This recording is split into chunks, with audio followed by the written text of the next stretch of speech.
Hi all welcome to Blasters Arena. Ashley വെസ്റ്റ്വുഡും David കാറ്റ്ലയും തമ്മിലുള്ള വ്യത്യാസം എന്താണ് എന്നുള്ളത് കഴിഞ്ഞ കുറച്ച് മത്സരങ്ങൾ കൊണ്ട് തന്നെ നമുക്ക് വ്യക്തമായതാണ്. തനിക്ക് ലഭ്യമായ താരങ്ങളെ കൃത്യമായി ഉപയോഗപ്പെടുത്താൻ ആഷ്ലി വെസ്റ്റ്വുഡിന് സാധിക്കാറുണ്ട്. ഡേവിഡ് കാറ്റ്ലയ്ക്ക് സാധിക്കാതെ പോയതും അത് തന്നെയാണ്. പ്രത്യേകിച്ച് ഇന്ത്യൻ താരങ്ങളുടെ കാര്യത്തിലാണ് കാറ്റ്ലയ്ക്ക് പിഴവുകൾ പറ്റിയത്. ആ സമയത്ത് ആഷ്ലി വെസ്റ്റ്വുഡ് തനിക്ക് ലഭ്യമായ ഇന്ത്യൻ താരങ്ങളെ നല്ല രൂപത്തിൽ ഉപയോഗപ്പെടുത്തുന്നു.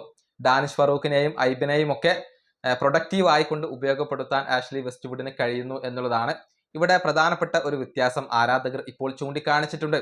അതായത് ഡേവിഡ് കാറ്റ്ല റൈറ്റ് ബാക്ക് പൊസിഷനിൽ സ്ഥിരമായി കൊണ്ട് ഉപയോഗപ്പെടുത്തിയ താരമാണ് സന്ദീപ് സിംഗ്. ഡേവിഡ് കാറ്റ്ലയുടെ വിശ്വസ്തനായിരുന്നു സന്ദീപ് സിംഗ്. പക്ഷെ ആഷ്ലി വെസ്റ്റ്വുഡ് വന്നതോടുകൂടി കാര്യങ്ങൾ മാറി മറിഞ്ഞു.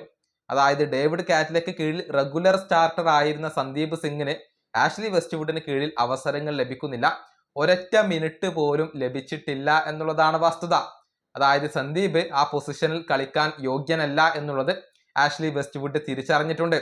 നമുക്കറിയാം, പ്രോപ്പർ ആയിട്ടുള്ള റൈറ്റ് ബാക്കുമാരുടെ അഭാവം നിലവിൽ കേരള ബ്ലാസ്റ്റേഴ്സിനകത്തുണ്ട്.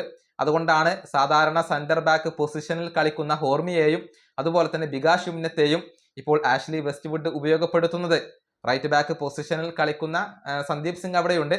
പക്ഷെ ആഷ്ലി അദ്ദേഹത്തെ ഉപയോഗപ്പെടുത്താൻ തയ്യാറല്ല. മറിച്ച് ഹോർമി പാം അതുപോലെ തന്നെ ബികാഷ് എന്നിവരെയാണ് ആ ഒരു പൊസിഷനിൽ ആഷ്ലി വെസ്റ്റ്വുഡ് ഉപയോഗപ്പെടുത്തുന്നത്. അത് തന്നെ അദ്ദേഹത്തിന്റെ ഒരു വിഷന്റെ തെളിവാണ്. അതായത് മോശം പ്രകടനം നടത്തുന്ന താരങ്ങളെ മാറ്റി നിർത്താൻ ആഷ്ലി വെസ്റ്റ്വുഡ് ഒരിക്കലും മടി കാണിക്കാറില്ല. ഒരിക്കലും 11ന്റെ കാര്യത്തിൽ അദ്ദേഹം കോംപ്രമൈസ് ചെയ്യാറില്ല. മോശം രീതിയിൽ കളിക്കുന്ന താരങ്ങളാണെങ്കിൽ അവരെ ആഷ്ലി വെസ്റ്റ്വുഡ് പുറത്തിരുത്തും. എന്നിട്ട് മറ്റു താരങ്ങളെ ആ പൊസിഷനിൽ ഉപയോഗപ്പെടുത്തും എന്നുള്ളതാണ് അതിന്റെ ഒരു ഉദാഹരണമാണ് സന്ദീപ് സിംഗിന്റെ കാര്യത്തിൽ ഇപ്പോൾ സംഭവിച്ചു കൊണ്ടിരിക്കുന്നത്. ആഷ്ലി വെസ്റ്റ്വുഡ് ഒരൊറ്റ മിനിറ്റ് പോലും അദ്ദേഹത്തെ കളിപ്പിച്ചിട്ടില്ല എന്നുള്ളത് ശ്രദ്ധേയമായ കാര്യമാണ്.